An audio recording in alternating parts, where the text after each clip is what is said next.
नमस्कार, SBT news में आपका स्वागत है। पेश है 26 जुलाई शुक्रवार दोपहर 1:15 बजे राजस्थान की 15 बड़ी खबरें।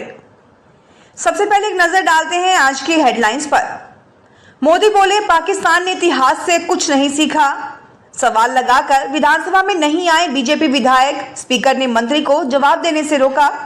जयपुर में तेज बारिश, सड़कों पर पानी भरा, आज 12 जिलों में अलर्ट। डमी अभ्यर्थी बैठाकर बेटे की कोर्ट में बाबू की नौकरी लगा दी, एसओजी में मामला दर्ज। इस महीने ये शिक्षक हो जाएंगे बेरोजगार। और अब खबरें विस्तार से सुनिए। कारगिल विजय दिवस की 25वीं वर्षगांठ पर प्रधानमंत्री नरेंद्र मोदी लद्दाख के कारगिल पहुंचे हैं। उन्होंने 1999 की जंग के नायकों को श्रद्धांजलि दी।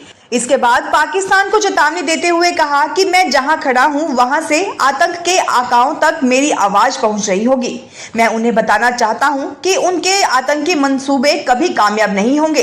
पाकिस्तान ने अतीत में जितने भी दुष्प्रयास किए हैं उसे मुंह की खानी पड़ी, लेकिन उसने अपने इतिहास से कुछ नहीं सीखा।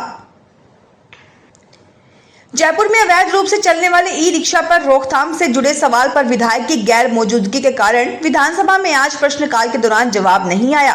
बीजेपी विधायक का जयपुर में अवैध रिक्शा के खिलाफ कार्रवाई को लेकर परिवहन से जुड़ा सवाल था। आज ये सवाल पहले नंबर पर लिस्ट था। स्पीकर ने सवाल के लिए विधायक को पुकारा, लेकिन विधायक सदन में मौजूद नहीं थे। राजस्थान के 12 जिलों में आज बारिश का अलर्ट है। इनमें 9 जिलों में भारी बारिश की संभावना है। जयपुर में देर रात शुरू हुआ बारिश का दौर शुक्रवार सुबह भी जारी है। इस दौरान कभी तेज तो कभी रिमझिम बरसात हो रही है। शहर के कई इलाकों में सड़कों पर पानी भर गया है। स्पेशल ऑपरेशन ग्रुप एसओजी ने हाईकोर्ट क्लर्क की परीक्षा में डमी अभ्यर्थी बैठाकर चयन होने वाले धौलपुर कोर्ट में कार्यरत ब्रिजेश कुमार के खिलाफ एफआईआर दर्ज की है। एसओजी ने बताया कि शिकायत मिली थी कि ब्रिजेश कुमार के पिता स्वरूप मीणा का अवैध बजरी सप्लाई का काम है और पेपर लीक गिरोह से मिली भगत है। स्वरूप मीणा ने हाईकोर्ट क्लर्क परीक्षा में बेटे की जगह डमी अभ्यर्थी बैठाकर बेटे की नौकरी लगा दी। पूर्ववर्ती कांग्रेस सरकार ने राजस्थान के हर जिले में महात्मा गांधी के नाम पर अंग्रेजी माध्यम विद्यालय तो खोल दिए, लेकिन इनमें पढ़ाने वाले शिक्षक हिंदी माध्यम स्कूलों से ही लगा दिए।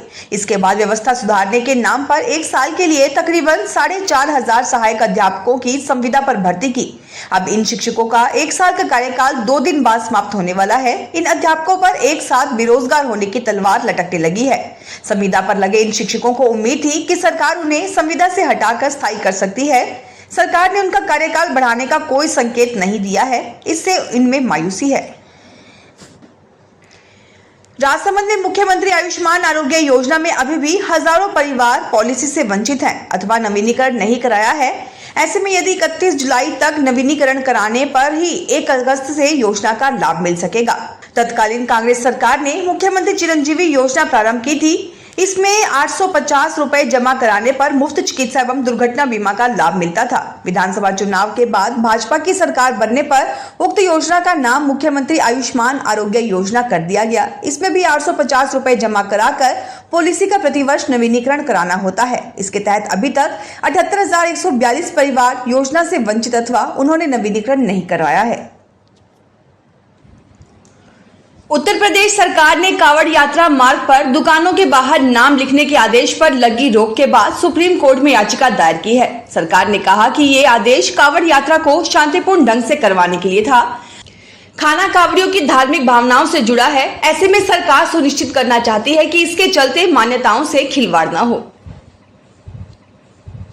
मुकेश अंबानी के बेटे अनंत अंबानी ने 12 जुलाई को राधिका मर्चेंट से शादी कर ली थी। शादी की भव्यता, प्री वेडिंग सेरेमनीज, इंटरनेशनल मेहमानों की मौजूदगी और खर्च के चलते शादी सुर्खियों में है।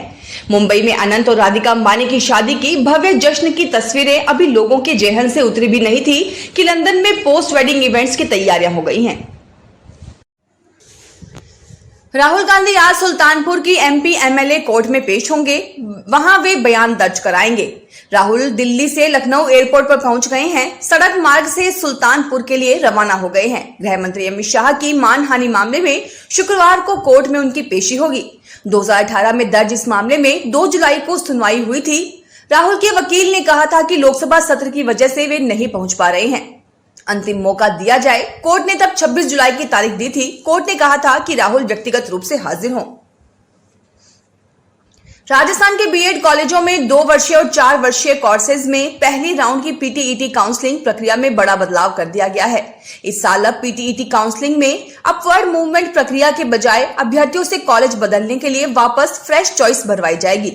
इसके लिए पीटीईटी की नोडल एजेंसी वर्धमान महावीर खुला विश्वविद्यालय कोटा ने काउंसलिंग प्रक्रिया के दौरान अपवर्ड मूवमेंट का लिंक आधिकारिक वेबसाइट से हटा दिया है। अब संभवतः 28 जुलाई से वेबसाइट पर री चॉइस का लिंक एक्टिवेट कर दिया जाएगा। दूसरी बार लोकसभा स्पीकर बनने के बाद ओम बिरला पहली बार कल 27 जुलाई को जोधपुर आएंगे। वे सुबह 9:30 बजे एयरपोर्ट पहुंचेंगे। भाजपा की ओर से एयरपोर्ट पर भव्य स्वागत किया जाएगा। ओम बिरला वहां एडवोकेट एसोसिएशन की ओर से आयोजित होने वाले हाई कोर्ट प्लेटिनम जुबली कार्यक्रम में हिस्सा लेने पहुंचेंगे। जम्मू कश्मीर के श्रीनगर से अमरनाथ यात्रा के लिए तीर्थ यात्रियों का एक और जत्था शुक्रवार को रवाना हुआ। कड़ी सुरक्षा के बीच पंथा चौक बेस कैंप से यात्री अमरनाथ गुफा मंदिर से बाबा बर्फानी के दर्शन के लिए निकले। उधर अनंतनाग के पहलगाम बेस कैंप में अमरनाथ यात्रियों के लिए लंगर का आयोजन किया गया। इस मौके पर लोग नाचते गाते और अलग अलग तरह के व्यंजनों का लुत्फ उठाते नजर आए। दिल्ली की आईजीआई एयरपोर्ट से 25 जुलाई को 6 किलो कोकीन के साथ युवक को गिरफ्तार किया गया। युवक भारतीय मूल का जर्मन नागरिक है। उसका नाम अशोक कुमार है। तलाशी के दौरान उसके पास से 6 किलो कोकीन बरामद हुई। अशोक दोहा से नई दिल्ली जा रहा था। सीबीआई मामले में आगे की कार्रवाई कर रही है।